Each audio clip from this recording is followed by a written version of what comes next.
Em meio à poeira de um mundo transformado pelos ataques de 11 de setembro, o Capitão América se encontra em uma encruzilhada. Ele, um soldado forjado em uma guerra com inimigos e ideais claros, agora enfrenta uma nova ameaça nebulosa e invisível: o terrorismo. Neste cenário de caos, Steve Rogers precisa fazer uma escolha impossível: lutar contra um mundo inteiro que o despreza ou permitir que Abir, uma terrorista com uma visão distorcida, vença a guerra ideológica que ela começou. O destino do mundo repousa sobre os ombros do único homem capaz de unir as nações mais uma vez. Mas será que o Capitão América, sozinho contra o mundo, será capaz de vencer a Guerra da Verdade? Capítulo 1. Poeira. Parte 1. A poeira cobria a cidade, não a poeira familiar que se ergue da terra seca e marrom em um dia de vento, mas uma poeira cinzenta e onipresente, mais fina que a farinha e pesada como a culpa. Ela flutuava em um ar parado e opressor, carregando um cheiro acre de gesso moído, de concreto esmigalhado e de uma dor tão intensa que parecia ter uma presença física. Essa névoa cinzenta se depositava sobre tudo, em camadas uniformes e sufocantes. Ela revestia os parapeitos das janelas, transformando a madeira polida e o metal brilhante em superfícies opacas e sem vida. O asfalto, antes liso e escuro das ruas, tornou-se uma paisagem lunar, pontilhada e coberta, onde até a luz do sol parecia ter dificuldade de penetrar. Era a poeira de um mundo que se quebrou em incontáveis pedaços, cada grão uma lembrança silenciosa da catástrofe. No meio dessa paisagem devastada estava Steve Rogers, o Capitão América. Ele estava parado em uma rua, sentindo-se tão quebrado quanto as ruínas que o cercavam. Embora estivesse a quilômetros de distância dos destroços mais diretos, no coração pulsante de Manhattan, a sensação era a mesma. A cidade, antes um símbolo de poder indomável e de vida incessante, havia se transformado em um monumento silencioso, a uma vulnerabilidade que ninguém ousava admitir. Steve observava o silêncio que havia se instalado, um silêncio pesado e profundo que parecia absorver todos os outros sons. O murmúrio constante da metrópole, o som estridente das buzinas, as risadas apressadas e o clamor das multidões, tudo havia sido silenciado por uma tristeza que se infiltrava em cada partícula do ar, tornando a cidade quase irreconhecível. Steve Rogers, com sua altura imponente e seus ombros largos, parecia o único ponto de ordem em um quadro de caos. Ele vestia um terno discreto, mas por baixo daquela fachada de civismo, o uniforme do Capitão América parecia pesar em seu espírito. Ele era um homem fora de seu tempo, um soldado de uma guerra que tinha inimigos claros e ideologias bem definidas. A Segunda Guerra Mundial tinha sido uma batalha entre o bem e o mal, entre a liberdade e a tirania. Era simples, dolorosamente simples, mas clara. Agora, o inimigo não era um exército com bandeiras e uniformes. Era uma sombra, uma ideia, um fantasma que podia se esconder em qualquer canto. A guerra que se apresentava era uma luta contra o terrorismo, um termo que parecia vago e assustador ao mesmo tempo. Steve Rogers, o vingador de bandeiras, o símbolo de uma nação, sentia-se um anacronismo, uma relíquia. Seu escudo, sua força, sua experiência em combate pareciam inadequadas contra algo que nem mesmo ele conseguia entender. Ele caminhou, a poeira subindo a cada passo, um rastro silencioso do seu luto. A sensação de impotência era um fardo mais pesado que o próprio escudo. Steve tinha sido criado para lutar em nome de um ideal, para proteger civis, para liderar. Mas como se lidera contra o medo? Como se protege contra uma ideia? Seus pensamentos foram interrompidos pelo som baixo e familiar de um rádio portátil. Capitão, sua presença é solicitada. Imediatamente. A voz era de um alto oficial da SHIELD, carregada de uma urgência contida. Steve não precisou de mais informações. A missão esperava. E apesar de sua angústia, o instinto de soldado forjado no gelo do Ártico e nas batalhas da Europa ainda estava lá. Ele era o Capitão América. Se havia um chamado, ele deveria responder.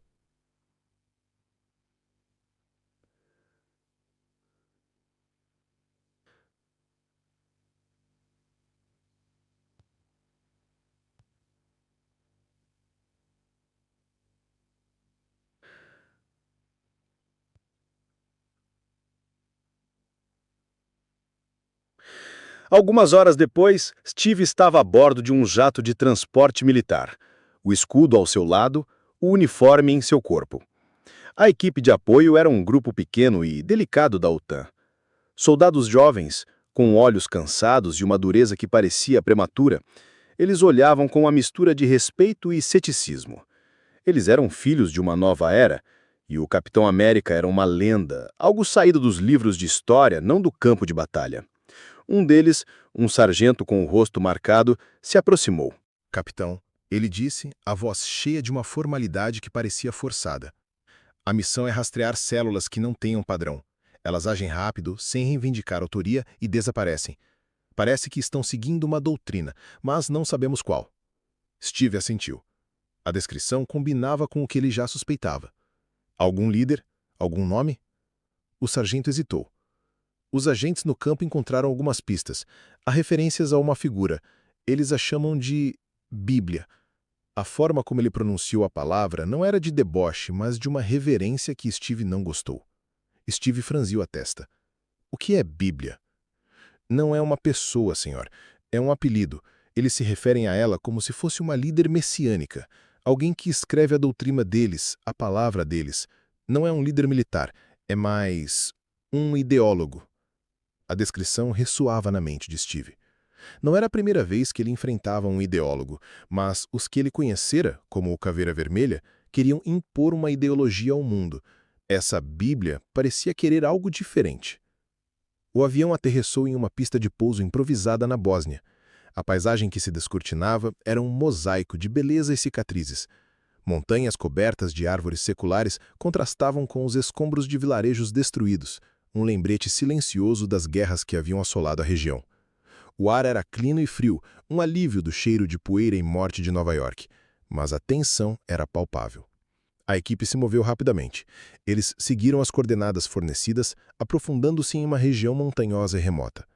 O som das botas no chão era o único ruído, abafado pela floresta densa. Steve, à frente da formação, usava sua audição aguçada para captar qualquer sinal de perigo. Eles se aproximaram de um velho moinho de vento abandonado, cercado por uma cerca de arame farpado.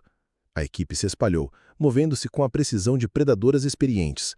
Steve moveu-se silenciosamente, seu corpo um exemplo de graça e letalidade. Ele abriu a porta do moinho e entrou, com o escudo erguido. A cena dentro do galpão era de uma desordem impressionante, um contraste gritante com a quietude do lado de fora.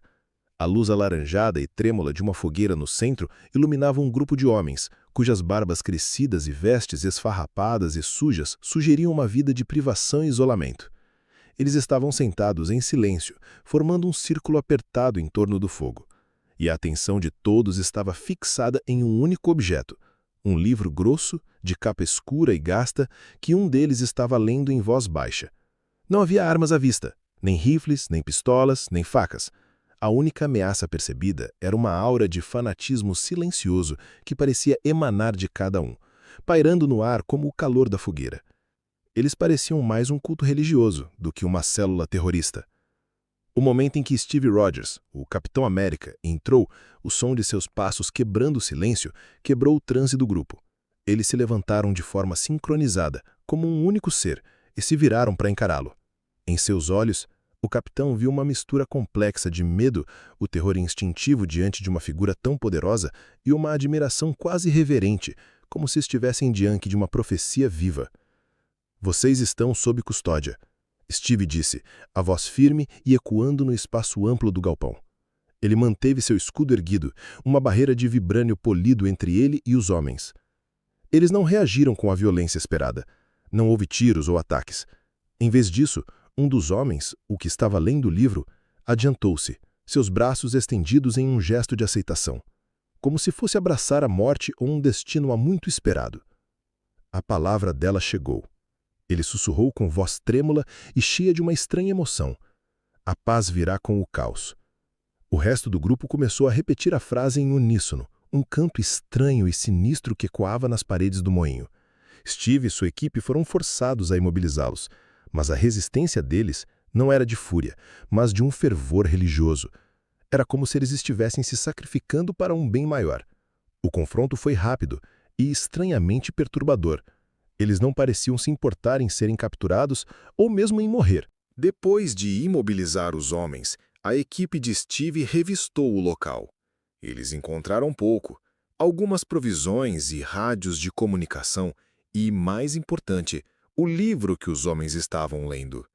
Era um caderno encadernado em couro, com escritos em uma linguagem cifrada. "Parece um diário", o sargento comentou. Steve folheou as páginas. A escrita era elegante, mas os símbolos eram indecifráveis. No entanto, havia um desenho recorrente nas margens. Um sol sem raios, cercado por espirais. Ele já tinha visto esse símbolo em relatórios da SHIELD.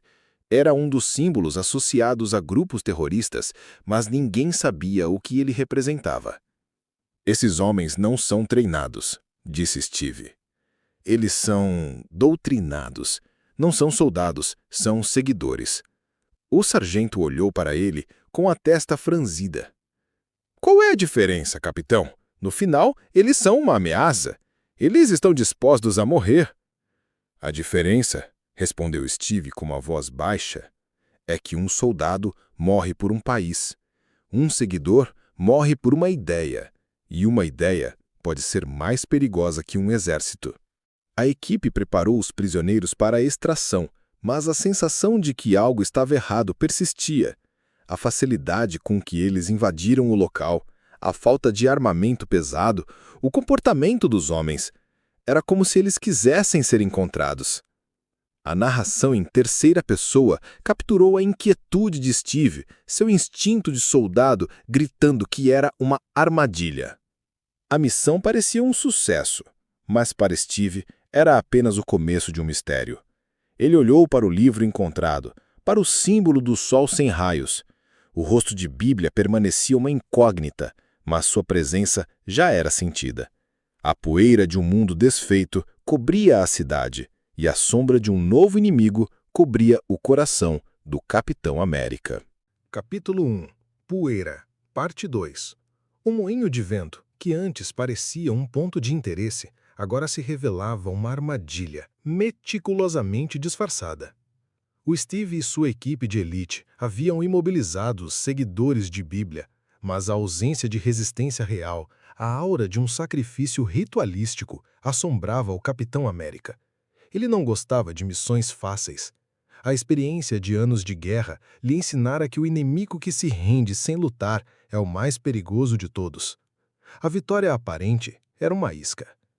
Enquanto a equipe de operações especiais preparava os homens capturados para a extração, Steve e o sargento analisavam o caderno encontrado. O código era complexo, misturando idiomas mortos, símbolos matemáticos e referências religiosas. Era um quebra-cabeça que só poderia ser decifrado por uma mente perversa e brilhante. Eles conseguiram decifrar fragmentos de texto. E foi aí que o nome se revelou novamente, não como um apelido, mas como a fonte de todo o credo daquele grupo, Bíblia. "É uma doutrina", o sargento murmurou, a voz baixa de espanto. "Não é um manual de táticas, é uma filosofia. Ela fala sobre a imperfeição da ordem, a fragilidade das nações e como o caos é a única maneira de purificar o mundo." Steve o ouviu, seu rosto sério, enquanto a narração interna descrevia os pensamentos que corriam por sua mente. Ele, o Capitão América, o soldado da ordem, da lei e da bandeira, estava enfrentando uma inimiga que via tudo o que ele representava como uma doença. Ela não queria apenas derrubar governos, ela queria destruir a própria ideia de civilização. Enquanto tentavam decifrar mais, o cheiro de pólvora e o som estridente de uma explosão rasgaram a quietude da montanha. Uma granada de fragmentação explodiu na parte de fora do moinho e o ar se encheu de estilhaços e gritos. É uma emboscada! O sargento gritou, puxando sua arma. O que se seguiu não foi uma batalha, mas um massacre. A equipe que antes se movia com a precisão de um relógio foi dilacerada em segundos. Não havia esconderijo nem pontos estratégicos a serem tomados. Os terroristas, bem mais numerosos do que o grupo imobilizado, saíram de todos os lados, suas armas disparando sem parar. Eles não eram como os homens que foram encontrados dentro do moinho. Eles eram treinados, bem equipados, e se moviam com uma ferocidade assustadora. Steve os viu, os olhos deles brilhavam com um fanatismo quase religioso. Steve ergueu seu escudo, o som estrondoso do metal de vibranium ricocheteando as balas, se misturando ao barulho constante da morte. Ele se jogou no meio da ação, uma figura solitária e heróica, tentando desesperadamente cobrir seus companheiros de equipe, mas era inútil.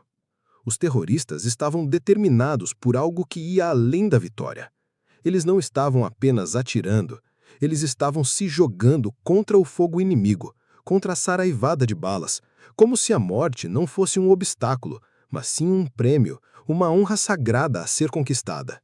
Em seus olhos não havia medo, apenas um fanatismo febril. O sargento, um veterano endurecido por inúmeras batalhas, caiu ao lado de Steve.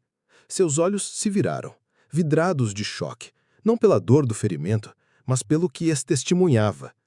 Isso não é uma guerra, ele sussurrou, a voz se esvaindo junto com a vida. O corpo dele tombou inerte no chão, o peso de sua vida se tornando apenas mais um fardo na paisagem de morte e destruição. A cena era um pesadelo. Corpos espalhados, o ar espesso com o cheiro de pólvora e sangue, o grito dos feridos, o eco dos disparos. E no centro de tudo, o Capitão América, lutando contra um inimigo que não temia a morte. Uma luta contra a loucura e a fé cega. O cheiro de pólvora queimada, o som pesado de metralhadoras, o grito agudo de homens feridos e, acima de tudo, o silêncio que se instalava à medida que os companheiros de Steve caíam. Ele se sentia como se estivesse revivendo os momentos mais sombrios da Segunda Guerra, mas com uma diferença crucial. A violência agora era despropositada. Não havia um objetivo militar claro, apenas a busca pela destruição. Ele lutou com a fúria que só a impotência podia inspirar, uma energia bruta e desesperada que impulsionava cada movimento. Socava com a força de um furacão, seus punhos de ferro quebrando ossos e derrubando homens como pinos. Bloqueava ataques com a precisão instintiva e lançava seu escudo com uma força que o transformava em um disco de morte, cortando o ar em um zunido mortal. Derrubou um a um, mas por cada corpo que caía, 2 ou 3 vinham para ocupar seu lugar, uma maré implacável de fanatismo. Foi então que ele viu a causa de toda a emboscada. Um terrorista, vestido com trapos e com um sorriso de paz no rosto que contrastava com a violência ao redor, se aproximava rapidamente dos homens imobilizados no moinho, com um detonador quadrado na mão. Steve percebeu a estratégia cruel e fria por trás daquele ataque. A emboscada não tinha como objetivo matar o Capitão América. Era uma tática diversionista, um sacrifício para eliminar as testemunhas, aqueles que poderiam falar sobre o culto e seus planos. "Não!" Steve gritou, a voz rouca de desespero e raiva. Ele jogou seu escudo com toda a força na direção do homem, o disco de vibranium zunindo como um enxame de abelhas furiosas. Mas o escudo não foi rápido o suficiente. O terrorista olhou para Steve, seu sorriso de paz se alargando em um gesto de triunfo. Ele era como os outros, mas havia uma intensidade em seus olhos, um brilho febril que os diferenciava, uma convicção inabalável que os fazia mais perigosos do que qualquer arma. Ele não parecia um soldado, mas sim um mártir, alguém que estava mais do que disposto a morrer pela sua causa. Sem hesitar, ele pressionou o detonador. Uma série de explosões ensurdecedoras sacudiu a base do moinho de vento, transformando-no em uma bola de fogo e desabando em uma pilha de escombros em meio a nuvens de poeira e detritos. Steve, com sua força aprimorada, conseguiu se proteger com o escudo, mas o impacto da onda de choque o jogou para trás contra uma rocha áspera. O gosto metálico de sangue na boca se misturou ao cheiro de fumaça e destruição. Ele se levantou, a dor latejando em seu corpo. Ele olhou ao redor, Mas não havia mais ninguém. Sua equipe estava morta.